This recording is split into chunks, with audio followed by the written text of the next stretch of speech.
everyone. We'll get started in just a second or two. First, why don't we make sure you guys can hear everyone? So you guys go ahead. I am Yeah, you are. very tired because I'm going to work immediately after this podcast. I'm realizing how dehydrated I am, and this Yeti is not big enough.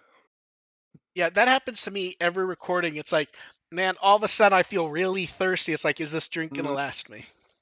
I'm gonna polish this thing off in 15 minutes. I already killed off my drink, so YOLO. Okay, they can hear both of us, all three of us. So you guys ready to go? Yeah. Okay. Welcome to the WtW podcast. We're here to entertain, inform a bit while talking about Digimon. I'm Mark, I run WtW and produce Digimon on Blu-ray. I'm DevQ, and I'm just here to watch Leomon die. I'm AR Pulver. I came here to order a coffee, and they gave me blue curacao instead. Now, if I remember correctly, last time we brought you in to talk about drinks, you were actually disappointed there were no blue curacao jokes to make because they didn't use any. Well, we got some this week. Yes, we do. Multiple. How is everyone doing? I'm quite good. I just finished assembling my little WtW figurine, so I am very delighted. Got a convention this weekend. It's nice. Yeah. Take me with you. Dev got one of the Plabaco blind boxes, one of the Wave 2 ones. Ooh. And then after finding it at a convention, she then immediately sends a photo saying stores near her just happen to have them now. Or was it an arcade? It's like a little gacha arcade where it's mostly like some crane machines and figures that you can buy. Okay, makes sense. It has been a oddly busier than expected week, so let us go ahead and start with Beatbreak episode 32, Cold Rain. I actually liked this one a lot. So I think this is one of the better episodes of Beatbreak. I think it also shows the flaws of Beatbreak more, which we'll get into as we go. Although it's definitely one of the better episodes. And hey, someone surrounded by people with sapotamas and saying they're on behalf of Digimon in their judgment. This whole gift operation is a little more widespread than they may have let on in the past. We'll get into that later because they throw us a few curveballs for that, which is interesting because me and Dev have both commented for a while they really were not doing much with gift when you consider just like even ignoring the 3 episodes of interim, there's already been 4 or 5 episodes of gift. And minus the introduction of Miharu, this is the first time where it really feels like we're going. Yeah, it was always like in the it's background actually before. even vaguely relevant. Yeah. Well, I mean, it's been vaguely relevant. It's been vaguely. This is the first time it's been in your face. This is the first time it matters more than showing us a logo on the Sapotama to let us know that maybe they're involved. Yeah, like the guy in the Kwonji whole thing. That was a gift guy, but that did not really matter. For episode's purposes. So guy runs into building. Just incidental. Now, am I wrong, or is this not that info broker we've seen once or twice earlier in the show? I don't think so. He didn't look familiar. See, I thought this was. I thought he was the one that worked with Sunny, that asshole. Yeah, I thought it was that guy. Okay, chat's saying it actually is that guy. It is him. Okay. It is him. I think maybe the lighting just made him look a bit off. Show how relevant and rememberable. And then a Digimon pops in, and it's Fumamon, who, can we just say, nice to see animated? Since he was explicitly designed, he was explicitly designed to just show up in a toy. So it's nice to see him animated, and animated well, I would say. Yeah. That's an effective I want a plushie. He's hunting info brokers. Give me an Otodama of this little bastard. And he's doing it on someone's request. And then we find out 5 have been taken out so far. And Maki's up next. And then we get the slogan, freedom for Digimon, bliss for people. How disrespectful is it that Maki's beating Glowing Dawn, who took out Clay, and she's number 6. To be fair, there may be a line at her bar. Just might take some effort to get in. Ino's top client was one of his clients was Sunny. That's not exactly a great resume there. And then we get Maki making coffee. We get a flashback to 15 years ago while the Shangri-La egg is being built. Before we point out the obvious, I will say it's very easy to forget the way the world's set up, that from everything we've been told, almost everything that makes it different from our world is not actually that old. Because the island stuff only happened 20 years ago. Am I right? I think it was 20, right? Mm-hmm. Yeah. 29. And now we're being shown 15 years ago, when theoretically everything is only a few years old at this point, and she's on a houseboat. Yeah. They did set kind of a nice picture of showing how messy everything was and how messy it was going to be once the government cleans it up. And she finds a Digimon who's hurt, being hunted, and frankly sets up the episode a little bit too wink wink nudge nudge a little bit. I kind of appreciated that because, like, you kind of go into it like you know how this is going to go, and it sets the tone right away. Like, you're not going to be caught off guard. See, I think it would have been better if it was off guard, especially with the background information where the Digimon wakes up, the record's playing, he smells the coffee, he realizes E-Pulse was shared with him. He's aware she clearly knows what Digimon are. She explains she doesn't have a Digimon anymore. They got deleted. I think she said recently, unless I misunderstood something. Yes. Yeah. And she does not want to deal with Digimon again. My precious baby was weak sauce. And this is also where I think there's an actual trip in the episode. And someone else pointed this out. I kind of blanked on it while watching. She doesn't, outside of that setup, it's kind of blank on her having a partner. Yeah. In the sense of that's a weird gap that you feel like they should have maybe. I don't know if this is the place to talk about it more, but it maybe not. Raises questions. And if they bring it up later, they can actually point out that she's being disparate on purpose. Like she's trying to skip it over. And it'll be interesting to see if they bring it back, because Beatbreak has both done that and avoided that at times. So I'll actually be interested in seeing if they do. Yeah, it's like you don't have to. I would prefer they do, because the problem is she cares. They show her caring about the Digimon so much that they blanking on her actual partner, who apparently caused the, I don't want to say depression, but I feel like that's probably the best term.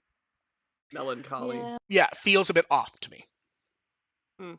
It does, but also like it's someone who lost their partner. Like that's supposed to hurt. Yeah, and it does get. It's like I'm kind of immensely curious, but it gets not glossed necessary. over because it happens so much in Beatbreak. But at the same time, most of the owners, when they do have their Digimon killed, do react a little bit emotionally. They're usually the bad guys, so we don't care. Well, that's the other. Usually some reaction. That's the other weird thing, where the show has not fully clarified something. We've seen people get new ones. Yeah. Oh yeah. So it feels like that's from like a new Sapatama, or just like, hey, I'm just gonna take care of you now. Yeah, we got Haruomi and his little threesome night now. That's all. Then we get a thing. Digimon trying to leave since it's inconvenienced her. Then we get not necessarily a data dump, but the stopping where he talks about erasing many Digimon. He could ignore those who are suffering. It battled those who did evil. Then Maki responds, typical Leomon stuff. Doing good puts you in the crosshairs of groups. Panjimon's partner was killed by an assassin. And then we very quickly, I will say, I actually like the way the episode is jumps between time. It does not. A lot of times shows desperately try to do overly detailed transitions to tell you it's changing. Here it just does it, and it shows you a character or something. You can tell, like, Maki's clearly wearing different clothes. Yeah. But no, like here, the transition is to Gekomon commenting on coffee. Everyone comments she doesn't actually make coffee that much. Gekomon tries to drink it and reacts. as you would expect with someone who does not drink bitter stuff that often. It was adorable. It was. Ministry pops up talking about info brokers being cold-hearted, and the last one, his Sapotama caught video, and Maki reacts to the silhouette of the Digimon in the video, and she very quick, and we are told it was a lot of credits handed down, and she specifically wants Glowing Dawn to bait the Digimon to her, and they will get a bonus ahead of time. Like, gave them- that motherfucker. She gave them an advance. That's how personal this is. Yeah, and then she also actually mentions Pangeamon, and that back then there was no cleaner system. Yep. Which is interesting because it actually gives us a start date for all of that. Mm-hmm. And it feels this like is the kind of world building we've been lacking the last few episodes. Yes, Beatbreak has at time give me some timelines. Yeah, and I feel the year period does not feel like when they go, okay, it was 20 years ago when stuff started. It took 5 years ago for them to figure out Digimon enough to do this. We're being set up a bit timeline-wise, which I actually really like, and like AR said, it's been lacking. We're getting. It would have been nice if this was like 10 episodes earlier. It Kind would, of, yeah. But I will appreciate that we have it now, and hopefully it feels like we're kind of hitting the gas. And also, it would have been nicer earlier. It's a nice segue from the last episode, from some of the things that are covered later on. Like it pairs well with the previous episode, even though the previous episode was kind of mid to me. Yeah. Back to the flashback, we get Pangeamon wanting revenge for its partner, killed by Fumamon. And then he also reveals that once he finishes off Fumamon, he plans to stop eating E-Pulse and just fade away. That's Leomon for you. Yeah. We get a Maki will be his partner temporarily. Maki tells Glowing Dawn Pangeamon died and Fumamon's still alive. She wants to give Fumamon a piece of her mind. Sure, she does. She wants to shank that asshole. Yeah. And then we piece see of your knife, you mean? Then we see members of Gift spying on Maki with their Sapotamas. She pulls out a knife and starts to run. And I appreciate any time they actually do something with Yoshi. It feels like they've introduced like an interesting sidekick. They don't do anything with him. Oh yeah. Like, yay, you're actually relevant. He blocks. Yeah, he has wheels and legs. He blocks them so Glowing Dawn can leave with her. And then we get the scene where it feels like we have not had the proper setup for this, where Gift is not a small group. Yeah, that's weird. Well, some of that weirdness may be explained later. It's very possible they were not around a month ago, based on something that comes up, but we will see. Which makes it weirder. Yeah. Fumamon is made aware of this and starts his mission, and we hear Maki will act as bait, but then Fumamon just shows up. And Maki wonders if Fumamon remembers her. And then I feel like this is where we needed a Maki eye catch. A Kyo eye catch I feel like does not work in this episode. It only got 4. No, it doesn't. Well, yeah. You do have more than 4 of them. Some of the Digimon have, I think. Yeah, Digimon but like outside of just throwing in a Gekomon one, there aren't really any of those eye catches that work. If you had Glowing Dawn did so little this episode that none of them. You really needed a generic show eye catch for this one. Have a Miharu one just to mess everyone up. And then Yoshi appears, and Gekomon helps Maki get away with Tomura. And then we jump back to the flashback. They can't find Fumamon. It's all been deleted, which is very interesting considering this was 15 years ago. Which actually connects later with some weird shit. And in pops Hyogama with a partner to hunt Pangeamon. This is also where they're just doing stuff like, oh, we have not Leomon. We should have not Ogremon. You need Ice Leo. You have Ice Leomon. You have Ice Ogremon. They fight for 5 seconds. Maki threatens the partner, and then they no longer have a part in the episode. It just felt. I mean, I think that's just like we need a confrontation. It's like, why the hell not? Yes, but also like Hey, if in an I was that guy and some lady just pulled a knife on my throat, I'd be like, you know what? Fuck it, I'm done.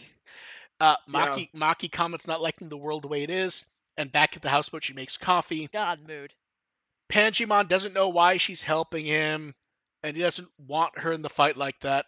He likes the smell of the coffee. Right. He tries it Leomon, and Leomon, doesn't. Leomon, yeah. He doesn't like it, but he quite likes the smell. You have to wonder, has Leomon not figured out that theoretically Digimon don't eat food? I think I don't think so, but I lean into the like that's how coffee works. The smell is Yeah, better I than the guess so. taste. Maki comments. This is where like they may. On that note, I do like it later on when Tomoro is the same way. It's like, yeah, I don't like the taste of Now, it either, but give it to me with milk because it feels appropriate. Now, this is where they stop and point a little too much, where Maki goes, I might open a cafe for Digimon and humans to relax. It's a nice Yeah. thought if they could laugh together in a place like that. It's a good dream. Wink, wink. Yeah. On the nose, but Yeah. what have you. One that you will never see finished. Yeah. Okay, Leomon. that's Panjim. how. Yes, then we get Panjimon going, I won't ever be able to visit it. Wink, wink. And then we jump to Igamon and Kogamon appearing. Fake Fumamon in the. I didn't write this down in my notes, but this is back in the present, right? Yeah, that's on the boat. Yes, Yeah, that's what I thought, but I they're didn't on write the that boat, down. and they're in Then- baby then- carriages. They're everywhere. Then the real Yeah, Fumamon, just- more gift members tracking down Maki, more. I don't know if it was supposed to be the same Igamon and Kogamon or just more. It was hard to tell. I mean, first Yeah, they're on the boat, it's but then they're in a weird. baby carriage. So I think it might just It's be more we- of them. And we just, also- it's like lots of it's but also ninja ninja. minions. So Yeah, and we also get gift members calling them Digimon Sama, which does get a pause from a few characters. that's yeah that. But put a also pin in all that. chanting in a monotone. Then we get a So- we get a flashback to the Ministry with I can't remember his fucking name, but it's the same guy. Kawarazaki. He's aged very poorly. Like how my like friends mentioned he aged like milk. dealing with cleaners clearly ages you. Yeah. Um, Dealing with glowing dawn probably ages him. he explains the idea of cleaners. I have to say this is another moment where they kind of wink a bit too much. There's two choices if you have a Digimon. You be a cleaner, you be hunted. It's like, yeah, we get it. That has been like the plot. We don't need like Like the that was like the second episode. we don't need Yeah, we don't need the tip of the hat for it. we did, but also like you do need to lay that down so we know what Maki's decision. Like she knows Maki has to make a decision in there. Like that is a core thing that we kind of need to say. We kind of need to specify because that is the core of Maki and Panjimon's whole And thing. Maki was going to sign. Panjimon stops and points out they're not actually partners. They're temporary. They're not going to be cleaners because he's not going to be around anyways. Because he's gonna be Now, dead. weirdly, like this is actually like a kind of cool like this moment. is a one night stand, not a relationship. It's an interesting, okay? cool moment from Panjimon. It feels like it's flat without the actual Ministry response to this, though. Like, do they say, okay, that's fine? Do they say, if we see you tomorrow, we're going to hunt you? They kind of like, they draw the line Just in the stare at 'em. sand, and then they kind of just skip over dealing with it entirely.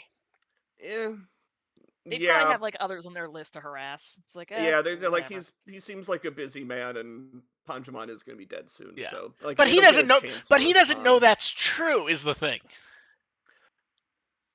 I don't know. He seems like someone who like just kind gets. of like yeah, okay, whatever. I'll deal with it later. Yeah. Kind of guy. And then back to Maki the present, and she I don't knows. get paid enough for this. She knows. Yeah, he who seems wants to stay. disappointed by everyone's decisions at all times. So I will say it's funny. They've given him more depth of character than some of the main characters. Yeah. We're like clearly he's doing his job like the first or second time we meet him, but also he will happily go to Glowing Dawn for help, and he knows they will do it properly. yeah. He's just glad that someone's competent in Yeah. his It's just career. the life of a frickin' bureaucrat. Maki calls Fumon a coward for his fighting method, and it reveals she isn't really along, and this is actually where Panjimon fought him years ago. And then we jump back to that battle. A very quick battle, but actually a very cool one, I think. It was short and effective. Yeah. That's And Fumamon does the tries to trick. attack Maki, which is basically how he gets some damage on Pangemon. And Fumamon wants to know why he's trying to protect her. And Secret Third Blade, Pangemon. Done. Watch out for those. Pull the Galoose Gamamon. The Fumamon old jumps. Zoro. Fumamon really does not stay to make sure the job is done, though, honestly. Very. I mean, it's... Um, considering how Does he quickly have to, most though? Digimon die in this series, it probably should. yeah, but yeah. Like they Pangemon, usually just pop up at they just usually pop into babies immediately. And Yeah. Leomon got a proper death speech. Pangemon explains being cleaners means they could have been together, but he said no, so he wouldn't dirty Maki's hands. And her hands should make good coffee. Wink, wink.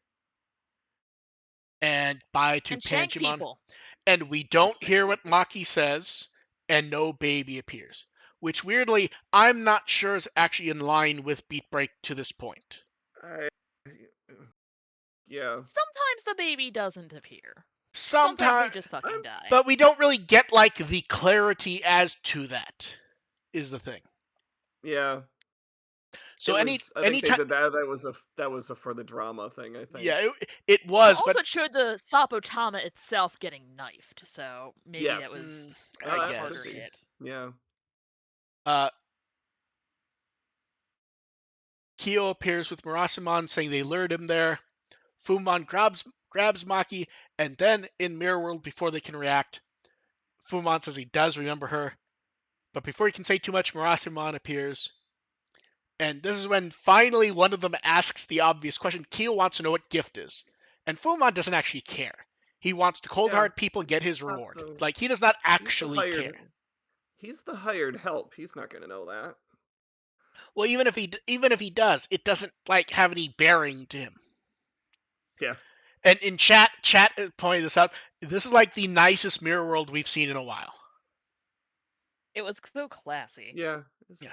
And Maki warns Murasamon about the hidden third sword, and then we get the setup for the sword fight. We get the side by side, Olive Glowing Dawn showing up at the right time, and Fumamon has a trick up his sleeve. And they reveal Murasamon knew the feint would be fake before slashing straight down on him. I feel like they kind of doing Murasamon stuff. Yeah. And then wait, Fumamon is done back to baby. And this is where I flash back to that they've shown us multiple times the babies do not actually change. Because they still remember shit. They're just no. We saw the one baby turn back into Commandramon. Yeah. And it is exactly the same. It has not changed. It remembers everything. It's exactly the same. Yes. So what? That reframed that episode. So much. Because some of the Digimon that turned into babies, they did express regret. They didn't understand, and this is a second chance for them. A number of them just get babied. So if they get enough energy, they haven't actually shown us that like the babies change. So it's kind of a strange. They come back with all the trauma. See, and Maki knows this and tries to pull a knife on it, and Tomoro stops her. Now, weirdly, I guess it really depends on the method used to become baby. But that's the thing. They haven't given us any information to even suggest that. Yeah, I mean, it's... Or perhaps that he grows up in Rinzo and gets and learns not to be a deadly assassin. Maybe. There's but then element to that. So the weird thing is Tomoro stops and says he isn't sure why. He knows he had to. I feel like they've done this with Tomoro enough that he does know why. Yeah. That was an act. Spelled that out for him pretty early. Yeah, like they actually stopped to explain it to us and to explain it to him, and he had to understand over time. And this is not the first time that he's like saved someone who maybe doesn't need saving. Yeah, because it's pretty. Tomoro has been pretty adamant about that lately. He's been pretty consistent. He knows why he did that. Maybe he didn't. Really, what they should have said is Tomoro telling Maki she shouldn't dirty her hands. Something like that, but something like that. Yeah. But I think the reflex action, he maybe have done it before thinking, But once he did it, he's like, oh yeah, you can't knife the baby. Okay, Ian in chat asked what was Fumon's baby form. I may get the name wrong. It's Kuramon. It's Gamamon's baby form. So it's the exact one you would expect. It's the Gamamon baby. And then we see a flashback to when Maki met Kyo, found out he was a former 5-star, his dream of a world with humans and Digimon, and he won. I like that in that flashback. Looks like Kyo's soul hadn't been crushed yet. I Like, he think the still had. funnier part is Still because tired of shit. because they Yeah. don't give us the time context, we don't know when this is. It feels like this could be 5 years ago. This could be 1 year ago. Yeah, I mean it's like he's presumably starting a team, so you'd think Yes. that Rain and Makoto would be along pretty soon. So whenever Yeah. their timelines Uh, corroborate that would be about Yeah. when this happens. and then Maki remembers Pangeamon, that conversation. She drops the knife crying. And then we get the leader of Gift unmasks, and it's Miharu. And the show Oh my treats God. this like we're supposed to be, like this is some long-held mystery. And Like- you were now you being annoyed about telegraphing Panjamon and knowing that he was going to die. This was stupid. This was very stupid. Whether you saw it Well, coming or Pokemon was not, tradition. whether you saw it coming or Yeah. not that it was her, it's stupid because it is treated as if here's the thing. One, it's still a mystery to the characters. This reveal was for us. It wasn't even for the characters. Which makes it exceptionally stupid because this character, not even Miharu, I mean the leader of Gift, has not been around in enough stuff to matter. Like basically her second episode. Yeah, like if she showed up at all in the interim after that introduction, I honestly don't remember it. Yeah, she was in one. I think she was in one episode, and this episode, like, she was in her leader form, so like we weren't seeing her as a person. Like here's the thing: if you had introduced Miharu in the first interlude episode as someone just like who they happen to run into once in a while, who like shows interest in Tomoro and is friendly to them, then at this point it might be interesting. Yeah, it's. I mean, but then it's sort of like the night thing in Atmon. But this is just stupid because she hasn't been there at all. It's so stupid. Yeah. Because it's supposed to get the emotional reaction of us out of. It's like the majority of time we've seen of this character. One episode of her in the ED, I would guess, has more time of her on screen than we've gotten up to now. I almost hope they weren't going for the reveal shock. Like, and then they're not done with what is supposed to be shocks, but it's kind of shocks for other stupid reasons. She says Tomoro belongs on their side. He'll join them eventually. Wonders if a Digimon agrees. And we get the pan over, and it's Mephismon. It's like, okay, first, this is the third show in a row they've used this fucker. 2, I will give them credit for one thing, which I went back and checked. She's sleeping on his fur in the ED. Yes. Cool. If you go back and check, that was good. We'll get back to that in a minute. Maki pours coffee, thinks about the dream coming together. She imagines Pangeamon sitting there. In pops Glowing Dawn. They would all like some coffee also. Kyo asks if someone was there. Maki says no. They know it's appropriate thematically to ask for coffee. I don't know if they wanted coffee. Yeah. So they're getting coffee. So let's be clear.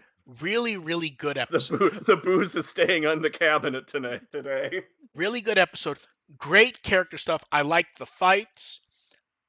The Maki stuff kind of annoys me a little because it feels like at this point she's now more rounded than actually everyone except maybe Tomoro. I think I'd still put Makoto over her. Yes, but Makoto's also had 3 episodes and been a main character. The other problem is Makoto might be done. I feel like he's not done. I feel like he gets one more because they'll do one more evolution. I hope so, but Yeah, they need some art for the card game. We're running out of time, and we haven't done anything with Reina yet. Okay, so the reason why the leader reveal bothers me, there's no point to hiding it from the audience at all with how little. The only reason she was ever masked in that episode was so they could unmask her here and like go like we didn't need the teaser There was text. no point to it to begin with. It would have been more effective. It would have been more effective to do the reveal in her episode. Like skip the mask entirely and like show that she's or unmask she's her leading directly in front of other characters. No. See, I'm fine with them not knowing for now because that makes sense. What I'm saying is the very trying to hide it from us, but it kind of being completely fucking irrelevant. It's almost like when Miharu does reveal herself to the characters, it's going to be like Tomoro's going to like, wait, you look familiar. We've met before, right? Yeah, yeah, exactly. And then the Mephismon one, I don't know if I like it or not, because the setup, of course, is that he's controlling, manipulating. It would have almost been more cool if the setup was just humans doing weird shit, when that is like the whole evil setup for the show anyways. Mm-hmm. Is the idea that humans doing evil shit. So instead of having it be humans doing other stuff. It also, the implications of Mephismon also lean into the lore a little too much. Like that was, the way it worked with Panjamon, where it was red flag ahoy. Like with Mephismon, you kind of gotta know his deal to get a reaction out of that. Otherwise, it's just that's the Goat Boy. Well, that's the thing is it's Apocalypse Goat. It flattens the reaction ahead of time because it's either going to do exactly what we expect, or there will be some twist that is almost too easy to see coming because they've done it. Mm-hmm. And that's where, like, love the episode. It just it trips in the sense of ongoing stuff. Yeah, which has been consistent with this entire arc. Yeah, this entire arc has lacked ongoing stuff. This arc has lacked stuff so much that they tried to give the first 3 episodes a different name, and it really wasn't, because even once they enter Gift Arc, it's kind of the same. We just start to see the logo on the egg. Yeah. Here's a logo now. I do think the story might have worked better if they had not used a Leomon. That way, like, I think there's actually some, which is weird because they really want us to be shocked by the unmask at the end.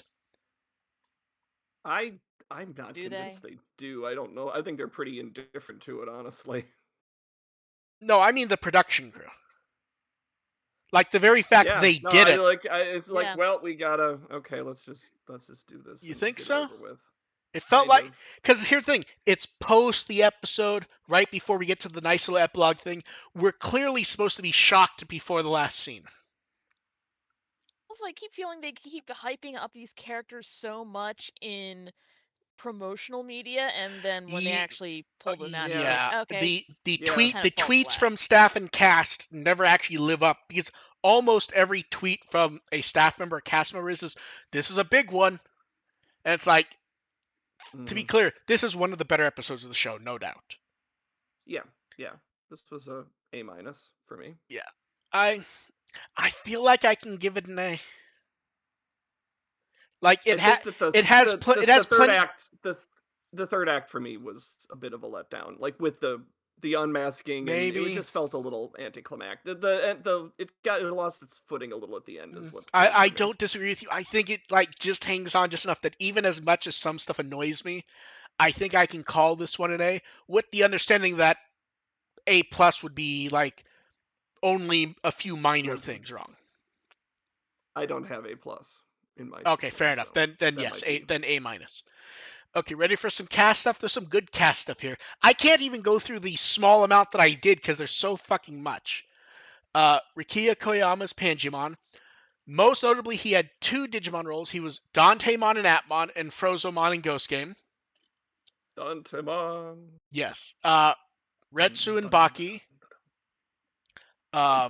He's in various modern Berserk stuff. He's in Bungo Stray Dogs.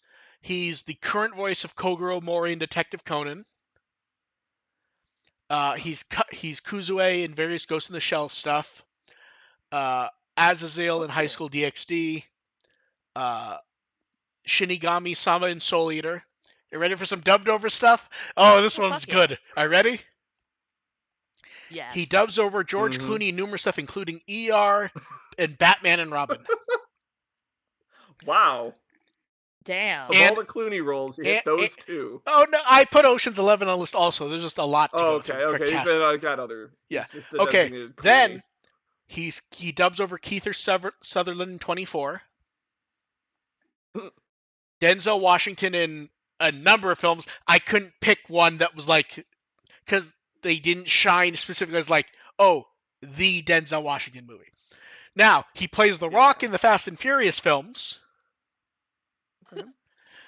He dubs over Keanu Reeves in the Matrix movies. Okay, that's funny. Okay, then for Fumamon, we get Masaya Matsuzaki. He was the body of Repamon in Ghost Game. Right. Because Repamon had the rambling tail.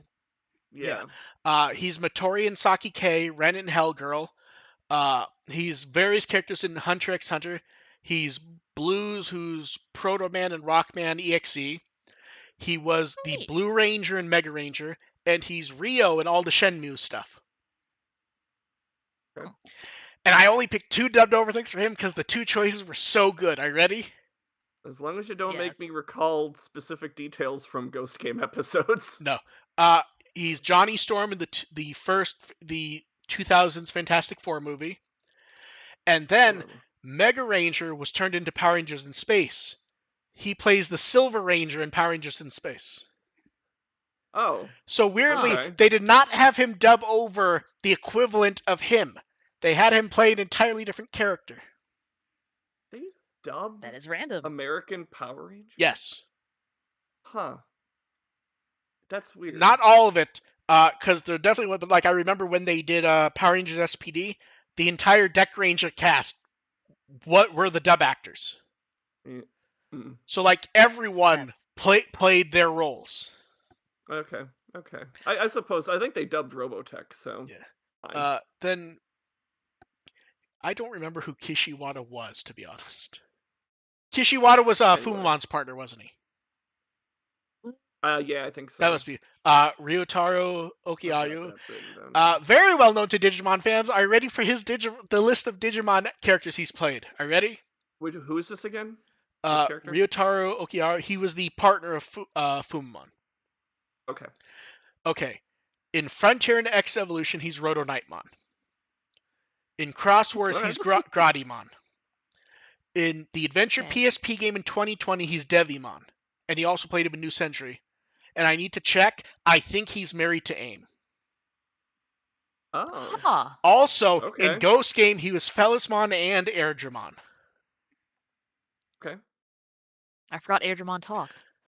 I'm not. You told me I didn't have to remember specifics from Ghost Game episodes. Wait, someone in chat put out something.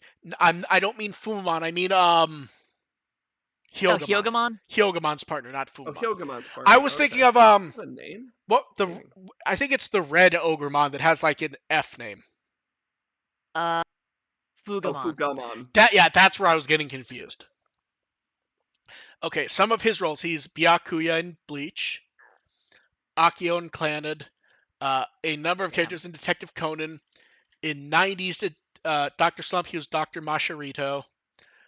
He's Gemini in Saint Seiya, Shinji in World Trigger, and Kongming in Ya Boy Kongming. And also, weirdly enough, in games, he's Alucard in the Castlevania games. And for the strange one, he is also Blues in Proto Man, but in the normal Mega Man games. And he also plays Zero in the X games.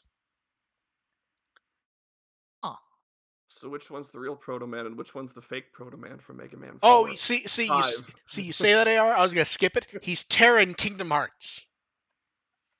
Which further confuses that. In dubbed over content, he often dubs over Scott Foley, which is odd.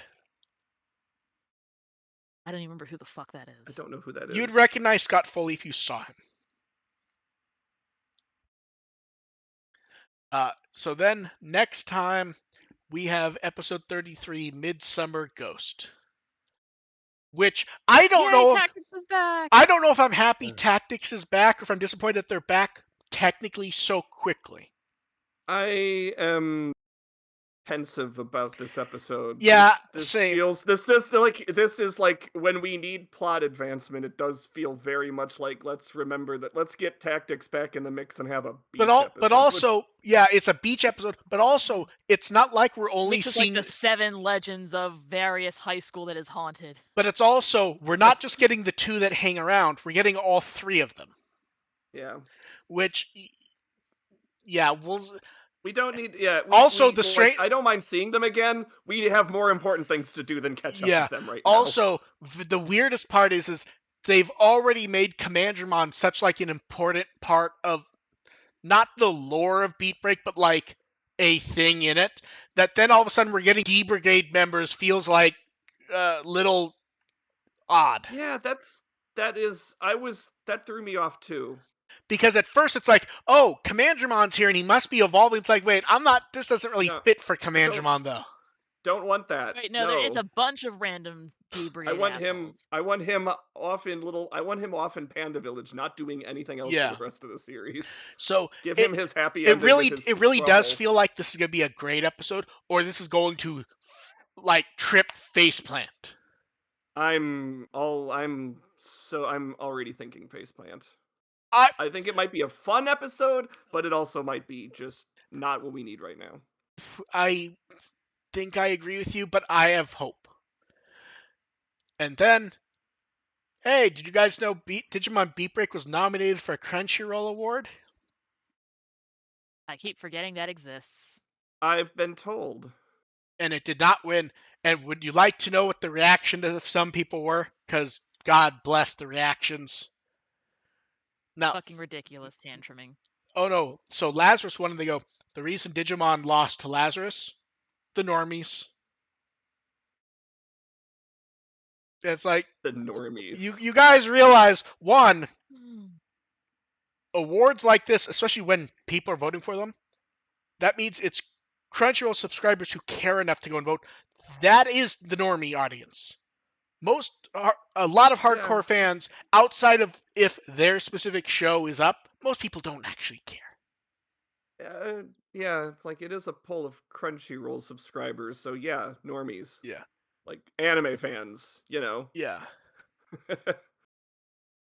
People who would pay for a streaming service and actually go and do an article and like, yes, if you have a vote for this. If you have a Crunchyroll subscription, you're an anime fan. Yeah. See, here's the thing, and when it comes to Award 1, and I know Dev agrees with me, I don't remember if AR was here when we ranted about this. The category does not fit for Beatbreak. I don't care that Gundam was there also. I don't agree with Digimon. I remember this conversation. Yeah, no, absolutely not. Yeah.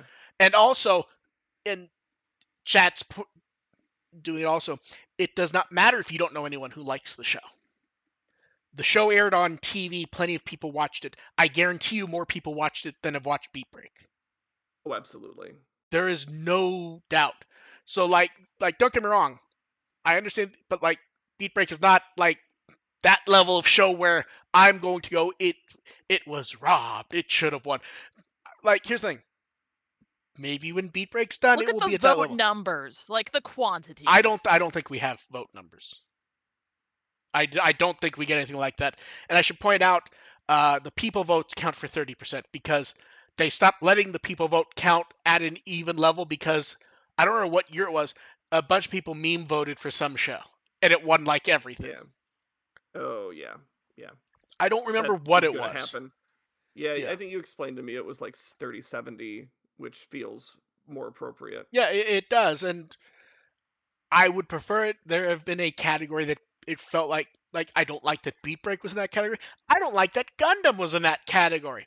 More so Gundam, because the very first episode has Char in it, and it telling us that something different happens in the first episode of Gundam, and that's where this universe starts. So it is literally 70% of its. If 70% of it's juried, that means the jury has watched this. So Yeah. they've at least watched a couple episodes of each show. Yeah. But I didn't check to see was if the one that personally annoyed me won its category, which is I haven't watched it yet, but I thought it was kind of a hilarious that Scarlet was nominated for the award. And as far as I know, I don't know anyone who actually liked Scarlet.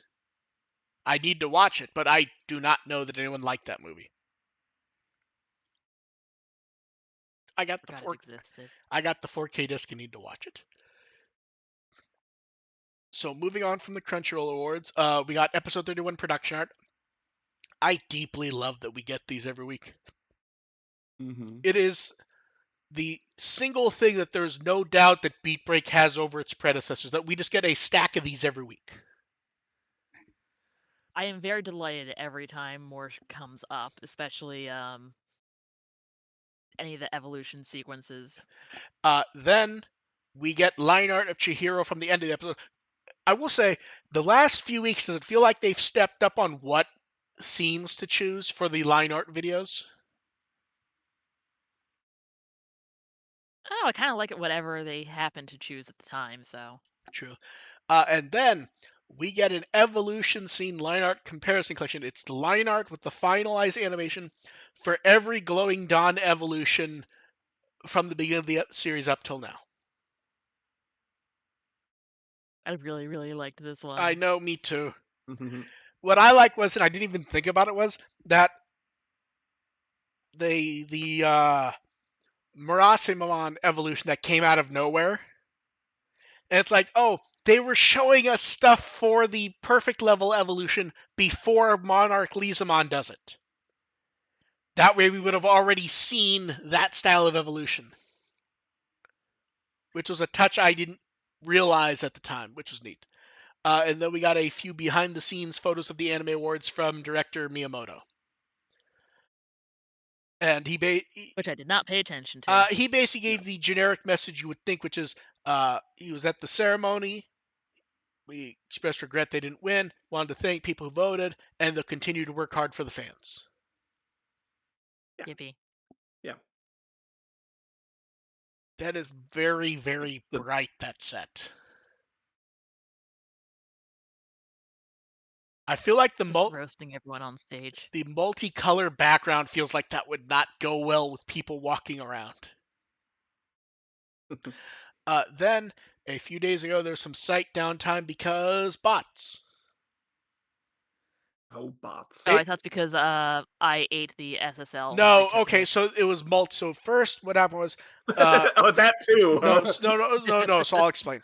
Bots spiked at, I think it was 3 or 6 a.m. Regardless, I was asleep, and our host did the responsible thing. It's spiking in a way they don't understand what's happening, so they changed a directory so the site just vanished.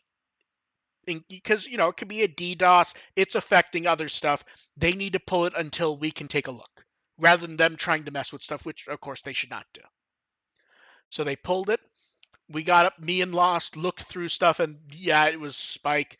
We did some stuff to block bots, put the site back up. We showed the host what we did. They felt that made sense, that should deal with it. If not, they will keep more detailed logs and send them to us automatically if it happens again. And I guess what happened was, because they pulled it and we use Cloudflare to help protect the site and to serve cached images, something with the connection between the host and Cloudflare, the SSL certificate no longer matched. So we got new SSL certificate, and they walked me through a change to make on Cloudflare so that would pass back and forth in the future if it ever happened. So in theory, it's dealt with, but we will see. Overall, I think it was down for... See, I don't remember what time it was. It was either 3 or 6 a.m. Like, I was out. Like, I cleaned up and everything before I started dealing with it, because it's like, I'm not, like, jumping out of bed to deal with it, because I don't know if it's going to be dealt with in minutes or hours. It was dealt with. Then moving on from that, Takahiro Fujiwara passed. He was Shootmon and Rebootmon in Appmon, and he was Plutomon in Time Stranger. Quite young. He was 43. Fucking sucks. That's... There was no mention of cause of death. They mentioned private services were already held by the time they announced it, so the family didn't have to deal with anything. His profile from his agency is much more tongue-in-cheek than you tend to expect from Japanese agencies. But so you can very much tell that he was a fun-loving guy. It talked about him playing video games, having ramen, and being slightly bothered that while he likes the heavier ramens, his stomach started to want lighter ones. Unfortunate. On top of his Digimon roles, he's Pippin in Modern Berserk stuff, Jerome in Bleach, Aikichi in Kuroko's Basketball, and he was the Japanese actor for Marshmallow from Frozen. Had to get one dub roll. Yes, I did. Well, because here's the thing. I was looking through to see if he had any big ones, and I thought, this is the funnest, because Marshmallow is the giant ice monster, isn't it? Yes, yeah. I thought that. I thought, yeah. oh, that's a fun one to end it with. But yeah, so, yeah, unfortunately, very young. And then... Younger than me. And then, to be very confusing, Digimon classic stuff has vanished from Hulu again. This happens every year or two. We will see how long it lasts for. Tradition. Although this time, because Fusion was clearly licensed separately and put up separately, it and Beatbreak are still there. That's good, because I need to keep watching Beatbreak. Yeah, so at this point, it is Adventure Zero to Tamers and Frontier. And I know people have asked. I have nothing to do with it, because Beatbreak's dub is now off the schedule they set for bordering on half a year. Where every 5 weeks they were putting 5 episodes on Crunchyroll, and then they started to catch up on Hulu. Crunchyroll is now, I think, 2 weeks behind. So we will see what's going on there. And we will see how long until the episodes are back on Hulu. Historically, it's been a couple days to a couple months. And then... He'll be back or it won't. Don't worry, we have Digimon Up to discuss. First up, Gatomon. That is such a good little Gatomon sprite. Yes, much better than what comes later. No, don't worry, we'll get to it. The 200K tier has been finished for the pre-registration. The timing of these is so different than the 100K one that it feels like they've already done them all and they're just trying to spread out revealing them. Then, I have to be honest, I still do not get all the hate for the Guilmon one. Do I think it is as good as the others? Because no. his nose looks squished. I think it's a decent ST Guilmon, though. Yeah, but his snoot should be a little boxier. Weirdly, I'm more bothered by Wormmon's head. It's like it looks like Saber's Guilmon, like. So on the 300K unlock, Wormmon's head, it doesn't quite feel big enough for the body. Like it's like it feels weird. It looks like it's set a little too small and too far back. Yes. Then, what feels like one of the high points sprites of last week is Gallantmon / Dukemon. Very nice. Which, bless them, in the English ones, they keep saying it's for pre-registration. And it's not. It's because they were streaming the movies in Japan to celebrate pre-registration, and they're putting up characters not from the movie, but from the show. And then the one that... Do you know how many fucking messages I've gotten from people who were looking forward to us discussing this one because they knew we were going to tear it a new asshole? The Renamon one.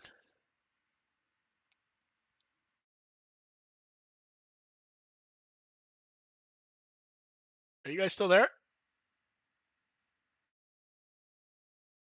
I'm not sure they can hear me. 1 second. Let me get them back.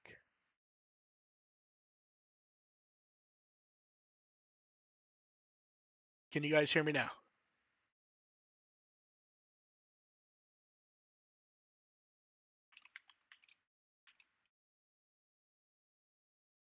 Yeah, give me a minute. I'm figuring out why neither of them can seemingly hear me.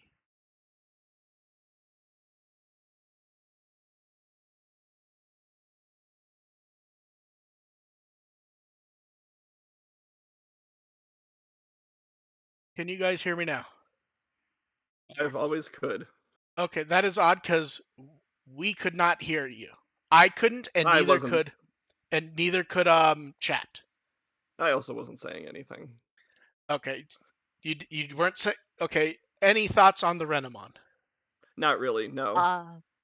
It's fucking cursed, and I want to find whoever did it and just smack them. The problem is they aren't willing to make Renamon SD enough to make it SD, but they aren't doing like full-size Renamon where this run pose works. So, and also like it's kind of goofy, this run cycle. You're just raising the top half of the body up and down. No, I'm talking about Ooh. the actual run cycle looks goofy. Like the actual Yeah, no, flip. the sprite itself is like meh, but then the run cycle, I click on that and then it's like, ooh. Yeah, It's like When leg I day. initially saw, it's like, oh, maybe she's doing like a backflip and is going she- to unleash her little fox leaf attack. And it's like, no, she's no, doing like a demented well, that's the Naruto thing. run. We've And seen a Renamon sprite from this, and it looks fine. It's just they've yeah, done the run thing so ugly. yeah, she skipped leg day. Yeah. it's truly wretched. And then they force us to see it again with the 400k unlock. And I feel like, am I wrong, or does it look worse static? I don't know. I think it looks pretty bad moving. I think it looks worse moving. Like static, I can kind of picture it, and then seeing it It's like, run oh, just she's like ruins it all. jumping down from something. Yeah, It's like, oh yeah. no, that's Nope, running. nope. No, do not That's what run. they're going for. It's not And working. all that is left is the 500k Numamon unlock. That's the important one. Also, the important one is We're all me waiting keeping an for eye it. on Discord, because the reason why we couldn't hear you guys was Discord randomly changed what my microphone was without notifying me. Again, it's weird because I could hear you the whole time. So when it reset the microphone, it also reset the speaker. Yeah, that was the problem. Yeah. Since the microphone reset, Windows was still treating that as the only microphone. So it didn't matter that had changed because they were in agreement on that. And then Technology. Digimon Up got a page in V-Jump. And I have to say, V-Jump the last few months has been very basic. It's very strange that V-Jump is kind of this flat when a show is going. Well, I guess they don't have any more characters to give us super hyped up profiles of, like, Don't worry, weeks in advance. Dev. The Digimon Up page teases us for Greymon evolving into someone. Oh, Greymon's gonna evolve. I wonder. Although I will say, the more I see the Geckomon sprite, I'm not convinced it's as good as the others. Like when you look, Not as bad as Renamon. but like when you look at Geckomon, you look at like the Terrormon or the Vmon or even Gilmon. He's not as charming. Yeah, he looks kind of dumb is the problem. I mean that's kind of it is, but his default. It is, but also yeah. Then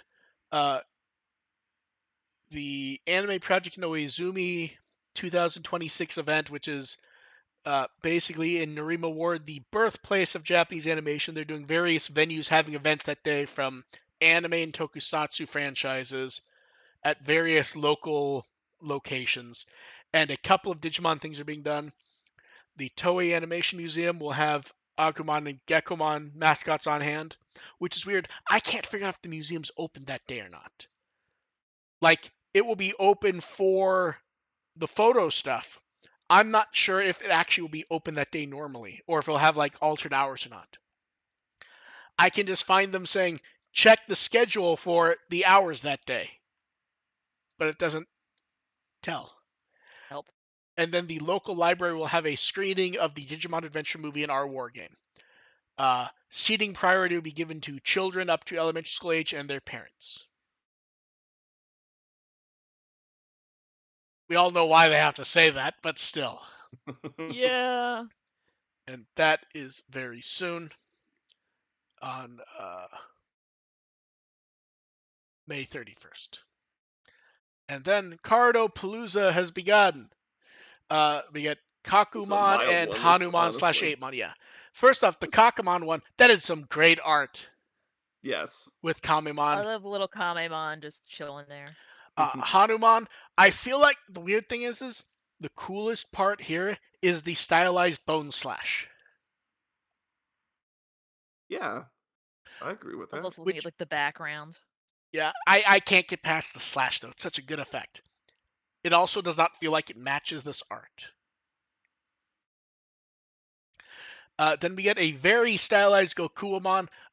This one I really like. The comic styling, the pose. Very Journey to the Westy. Oh yeah. Then we get Hero looking as Ghost Gamius. I don't know what this pose is supposed to be, to be honest.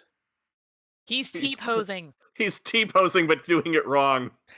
In my brain, it's some pose he makes wet during the evolution scene. I believe so, yeah. But I'm not sure. Then Amaterasumon, which we've seen the art was in an early preview, but this is the first time we're seeing the full card. Very nice art, honestly. It's yeah. It stands out very nicely. I love that line art style.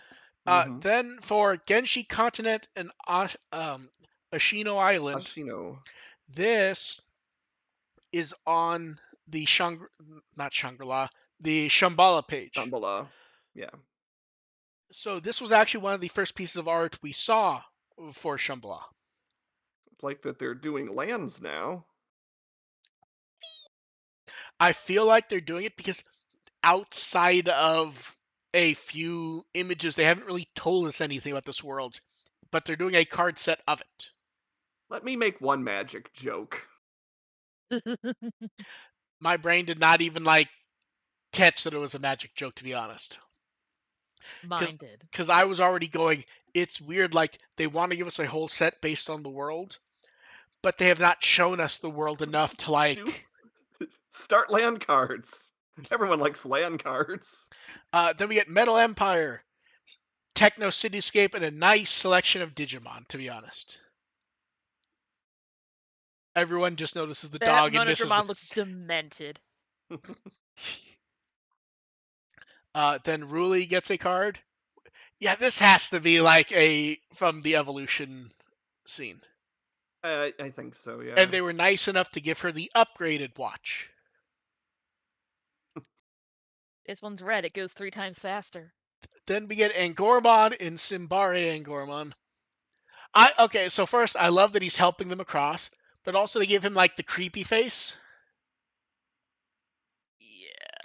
And then he's gonna axe murder them. And I love that it's Simbare Angormon with random all the babies. Gabumon and it's fun down there. And it looks like Virus Busters is not in the card deck, which features various hero Digimon. Appears that is not in the slide for some reason. I really like this one. The cloud might be a bit much. Oh, yeah. The cloud art may be a bit much. Still cool. Is Leomon sleeping? I'm not sure that is Leomon. I think that is a plush. It's a snot bubble. Or would you like a jump scare? Look above Shoutmon, and Plotmon is there. Mm-hmm. That's a creepy looking Plotmon, all right. It feels like Plotmon was not originally part of the art. I have to be honest, I'm not sure I noticed War Greymon until just now. I didn't either until I super zoomed in. Just Crest of Courage there. There's so much happening in this art that I feel like that blended in with the clouds and I was looking elsewhere. That was wild. I honestly think I missed it. Then if you cross your eyes a certain way, the background will turn into a boat. Then we get Digimon, a dual card of him with Trustgain. I really like the art. It's really good, honestly. It's just cool. I don't have much to say. It's just really cool. And then they must have heard me and Dev complain a lot about how showing them at the same time was stupid. So they showed one early in the day, then later in the day they showed the parallel art. They at least gave them some separation. They're trying. That's what matters. This one's really cool also. I love the over camera look. Also, this is giving me like Fate vibes. I've not seen enough Fate to be sure, but I will accept it. And then I have to say, am I wrong or does Lamortmon get like really fucking cool art? He's absolutely badass in feral. That it's that they use this pose for grabbing and slashing a lot in stuff where you get like the low camera dash, and it works perfect here. Just perfect. And then a bit ago they put up art for Mokokomon. And Fukamon is there. The weirdest thing is Fukamon is basically a redraw of its profile art. Very cute. But this is another one where does it feel like this image would be so much cooler if like they detailed the world? Yeah, but it's generic kind of. Yeah, that's fine. Background. Journey to the West. And then we get a card page from V-Jump. Nothing super exciting in the card page. A good chunk of it is basically like, oh, here's what Digital World Shambhala is. They show off Seiden Gokuamon, who we've seen before. They show off that, you know, some Ghost Game stuff is showing up here. Yippee. And then in card battle, they do a booster set 25 match, and they also show a new Yujin promo card that will be part of the next Tamer Battle Pack. I may be wrong. I'm pretty sure Evil Yujin was in the last Tamer Battle Pack. I believe so. Yeah, I think I saw that one. Yeah, and that card is still available right now at Tamer Battle events. It would be, I believe, next month is when they'd be swapping, so they've gone with Yujin twice in a row. Someone in chat pointed out that now we actually have 3 Yujin cards with this one. And then we're happy for him. Moving on from cards, V-Jump finishes off with a product page. Most of these have been pop-up stuff that we've seen before. The double pop-up shop of Beatbreak with the card theme, Adventure with the cheer theme. AR, did we find out about this the last time you were here? I think so. This looks familiar. Then they go over some new Tamers products that will be showing up soon with 25th anniversary art. Anime art with the theme of umbrellas. That's so cute. Like Kulumon with his own little tiny umbrella. Oh, is that his? I thought Beelzebubmon was holding it over him. He's holding it in his tiny little hand. Okay, see, it's small. Yeah, I missed that. I thought Beelzebubmon was covering him with it. Well, with his wing, but he has his own little tiny umbrella. Well, he's covering with the wing, but Kulumon still has an umbrella. Now, isn't it nice to see a Renamon that doesn't look all fucked up, though? Yes. And Takado's there, and he's not in plaid this time. You'll never live and then, down. God bless them for weird-ass products. Digimon Adventure, Ito Kiroko Glassware. These are handmade. They're only making 200 of each. I feel like... At that price point, I'm surprised they sell through that many. Oh, I guarantee you. Like, remember when they did, what was it, the O2 sake? And people were fucking importing it, and that was expensive as hell. These glasses are very nice. People could drink the sake. Now, they can drink it out of these cups. Now, I should note, people seem to think these are shot glasses. They are not. They are a bit bigger than that. Yeah. These are like, okay, I don't know if you guys remember these. I feel like every family had a set in the late 80s, early 90s when I was a kid.